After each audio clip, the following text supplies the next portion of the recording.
Dear student, hope you will be fine. Today we will study about the main differences between rapid application development model and traditional SDLC model. जो main differences है हमारे rapid application development model के या जो हम traditional system development life cycle को use करते हैं उनको आज हम स्टडी करेंगे। तो जो हमारा सबसे पहला डिफरेंस है, अगर हम रैपिड एप्लीकेशन डेवलपमेंट स्टेजेस की बात करें, मॉडल के स्टेजेस की बात करें, तो वो वेल डिफाइंड नहीं है। मींस आप यहाँ पे एक एस्थेटिक वे को फॉलो करते हैं जिसमें कि हमारा मेन मोटो ये होता है कि किसी भी तरीके से जो डेवलपमेंट टाइम है वो शॉर्ट हो जाए। यहाँ पर हम मॉड्यूल्स में डिवाइड करते हैं एक कॉम्प्लेक्स प्रॉब्लम को, और जो भी मॉड्यूल्स होते हैं उनको हम डिफरेंट डेवलपमेंट टीम्स को असाइन करते हैं, और जितनी भी हमारे पास में डेवलपमेंट टीम्स होती हैं वो एनालिसिस, डिज़ाइनिंग, कोडिंग, टेस्टिंग एक अपने स्टैंडर्ड से करती हैं और लास्ट में उनको इंटीग्रेट किया जाता है। बट स्टूडेंट्स, अगर हम SDLC मॉडल की बात करें, सॉफ्टवेयर डेवलपमेंट लाइफ साइकिल या फिर सिस्टम डेवलपमेंट लाइफ साइकिल, ये हमारी एक स्ट्रक्चर्ड मेथोडोलॉजी है। जैसे कि आपको बताया गया कि जो हमारा क्लासिकल वाटरफॉल मॉडल होता है वो हमारा क्या है, एक बेसिक मॉडल है। जितने भी मॉडल्स बाद में इवॉल्व हुए, हमने प्रोटोटाइपिंग यूज़ की, हमने स्पायरल मॉडल हमने यूज़ किया, हमने इटरेटिव मॉडल यूज़ किया, उन सब में क्लासिकल वाटरफॉल मॉडल की स्टेजेस का ही यूज़ किया गया। ये जितनी भी स्टेजेस हैं ये आपकी वेल डिफाइंड हैं। जैसे सबसे पहले हम फिजिबिलिटी स्टडी करते हैं, उसके बाद में requirement analysis and gathering phase आता है, फिर डिज़ाइनिंग होती है, कोडिंग एंड यूनिट टेस्टिंग होती है, सिस्टम एंड इंटीग्रेशन टेस्टिंग होती है, और लास्ट में हमारे पास में मेंटेनेंस फेज़ आता है। स्टूडेंट्स, इसका अगर हम सेकंड डिफरेंस देखें तो रैपिड एप्लीकेशन डेवलपमेंट मॉडल में different stages of application development can be reviewed and repeated as the approach is iterative. यहाँ पर हम जितनी भी स्टेजेस होती हैं, अगर उनमें कुछ चेंजेस आता है तो उनको हम बार बार रिव्यू करते हैं, और जो हमारी रिव्यूइंग की जो अप्रोच कहलाती है जिसको हम रिपीट करते हैं वो क्या है, एक इटरेटिव अप्रोच है। मीन्स यहाँ पर भी हम कहीं ना कहीं एक इटरेशन मॉडल को फॉलो अप कर रहे हैं।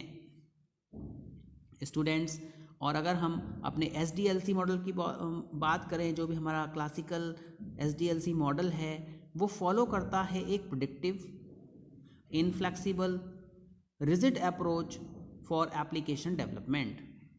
यहाँ पर क्लासिकल वाटरफॉल मॉडल इनफ्लेक्सिबल है, रिजिड है, ऐसा इसलिए कहा गया क्योंकि क्लासिकल वाटरफॉल मॉडल में हमारे पास में कोई भी फीडबैक पाथ नहीं था। वहाँ पर अगर कोई एरर आती है थी तो हमें पूरे के पूरे प्रोजेक्ट को रोल आउट करना होता था, दोबारा सारी प्रिपरेशन करनी होती थी। प्लस अगर हम एक स्टेज को कंप्लीट करते हैं तभी हम दूसरी स्टेज में जा सकते थे, जैसा कि हमें SDLC मॉडल में बताया गया। तो एक प्रेडिक्टिव है, इनफ्लेक्सिबल है, रिजिड अप्रोच है, इसलिए इसको ऐसा कहा गया। बट ये हमारा एक बेसिक मॉडल है जो कि आप सभी software development life cycle models में यूज़ करते हो। स्टूडेंट्स, नेक्स्ट डिफरेंस, अगर हम रैपिड एप्लीकेशन डेवलपमेंट मॉडल की बात करें, the use of automated RAD tools. अगर आप देखिए, जैसा कि आपको बताया गया, जो हमारा रैपिड एप्लीकेशन डेवलपमेंट मॉडल होता है उसमें हम न्यू टेक्नोलॉजीज़ को, ऑटोमेटेड टूल्स को यूज़ करते हैं। तो इससे बेसिकली क्या होता है कि हमारे पास में अगर ऑटोमेटेड टूल्स हैं तो हम जल्दी अपना प्रोजेक्ट जल्दी बना लेंगे, हम फास्टर और ईजियर प्रोटोटाइप्स बना सकते हैं, which are then use to develop the final product, जिनका बाद में यूज़ किया जाएगा प्रोडक्ट को डेवलप करने के लिए, सॉफ्टवेयर प्रोजेक्ट को डेवलप करने के लिए।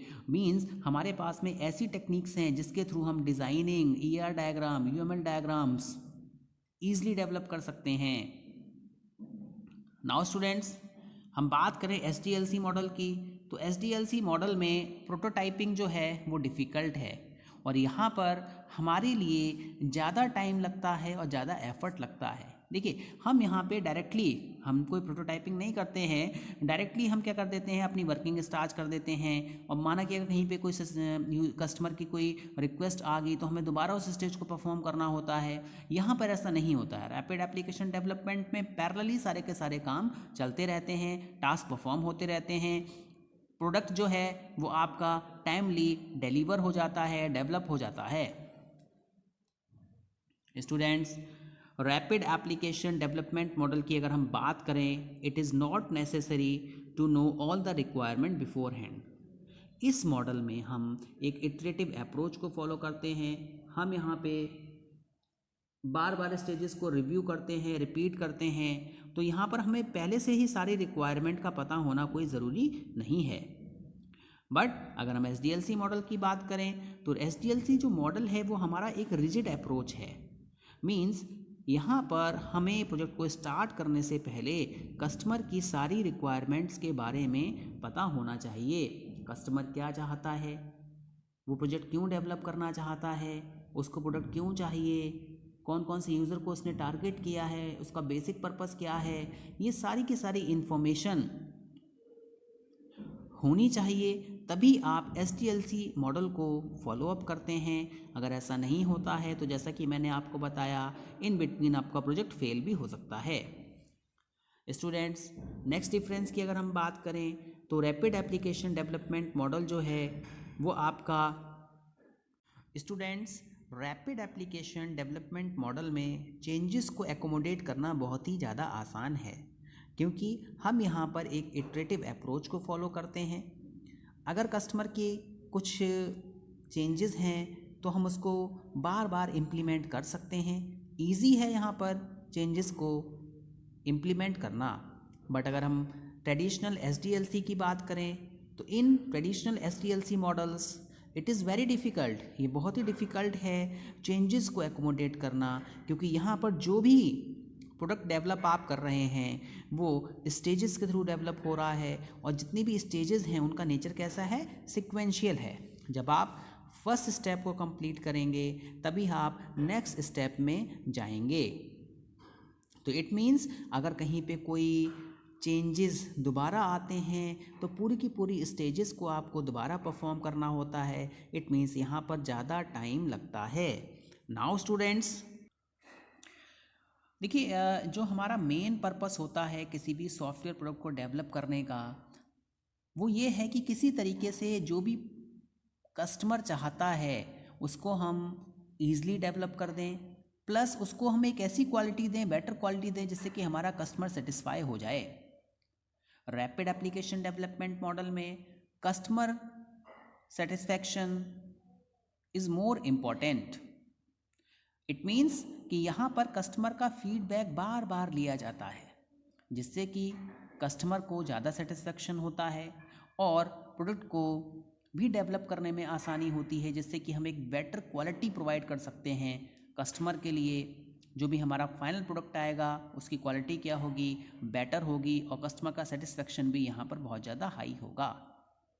बट अगर हम ट्रेडिशनल SDLC मॉडल की बात करें तो यहाँ पर कस्टमर का फीडबैक बहुत ही लिमिटेड है।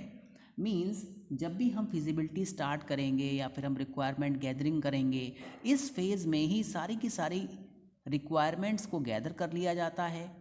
SRS डॉक्यूमेंट प्रिपेयर होता है, उस डॉक्यूमेंट के बेसिस पर हम डिज़ाइनिंग करते हैं, प्रोडक्ट को डेवलप करते हैं, मेंटेन करते हैं, और कस्टमर के लिए वो प्रोडक्ट डिलीवर किया जाता है।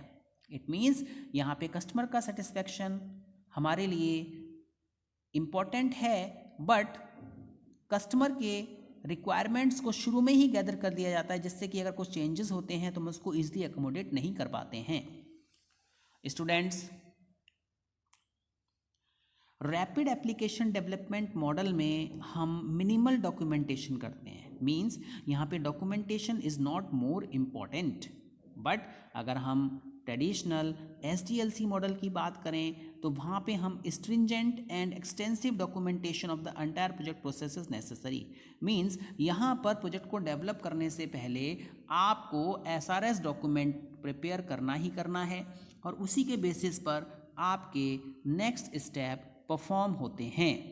इट मीन्स कि इस ट्रेडिशनल SDLC मॉडल में हमें मैक्सिमम डॉक्यूमेंटेशन प्रिपेयर करना होता है। Students, rapid application development model की अगर हम बात करें तो यहाँ पर जितने भी मॉड्यूल्स होते हैं वो डिफरेंट सेपरेट स्मॉल टीम्स को असाइन किए जाते हैं। आपके जो भी मॉड्यूल्स होते हैं वो पैरेलली डेवलप होते हैं और प्रोडक्ट हमारा टाइमली शॉर्ट स्पैन में डेवलप हो जाता है। बट अगर हम बात करें SDLC की, एज देयर इज़ नो मॉड्यूलराइजेशन, यहाँ पे कोई ज़्यादा मॉड्यूलराइजेशन नहीं है, तो इसके लिए हमें क्या एक लार्ज टीम की रिक्वायरमेंट होती है जिसमें कि डिफरेंट स्टेप्स को परफॉर्म किया जाता है स्ट्रिक्टली डिफाइंड रोल्स के थ्रू। जो भी रोल्स आपने डिफाइन किए हैं पर्टिकुलर पर्सन वो ही रोल परफॉर्म करेगा। नाउ स्टूडेंट्स, अब रैपिड एप्लीकेशन डेवलपमेंट मॉडल को आपको यूज़ कहाँ करना है। देखिए, अगर हम रैपिड एप्लीकेशन डेवलपमेंट मॉडल की बात करें तो हम इनको ऐसे सॉफ्टवेयर प्रोजेक्ट्स में यूज़ करेंगे जहाँ पर टाइम ड्यूरेशन बहुत ही कम होती है, बजट हमारे पास में ज़्यादा है, हम ईज़िली ऑटोमेटेड टूल्स को, टेक्निक्स को यूज़ कर सकते हैं। बट SDLC का यूज़ आप ऐसे प्रोजेक्ट्स में करते हैं जहाँ पर आपके पास में डेवलपमेंट टाइम बहुत ज़्यादा है।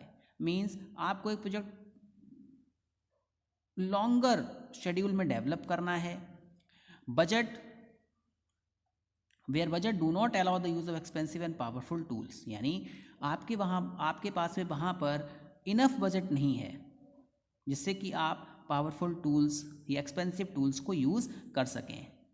स्टूडेंट्स, नेक्स्ट देखिए, रैपिड एप्लीकेशन डेवलपमेंट मॉडल में हम रीयूजेबल कंपोनेंट्स का यूज़ करते हैं जिससे कि जो हमारा प्रोजेक्ट की लाइफ साइकिल होती है, डेवलपमेंट टाइम होता है, वो क्या हो जाता है, कम हो जाता है। बट अगर हम ट्रेडिशनल SDLC मॉडल की बात करें तो वहाँ पर अगर हम यूज़ करेंगे पावरफुल और एफिशिएंट टूल्स तो हमारे लिए वहाँ पर एक हाईली स्किल्ड प्रोफेशनल्स की ज़रूरत होती है। मींस यहाँ पे कोई ऐसा वे नहीं है जिसके थ्रू आप दोबारा जो प्रीवियस आपने डेवलप किए हैं कंपोनेंट्स उनको यूज़ कर सकें। But rapid application development model में हम प्रीवियसली डेवलप कंपोनेंट्स को, मॉड्यूल्स को यूज़ कर सकते हैं। तो मैं आशा करता हूँ कि आपको ये डिफरेंसेस समझ में आए होंगे। धन्यवाद।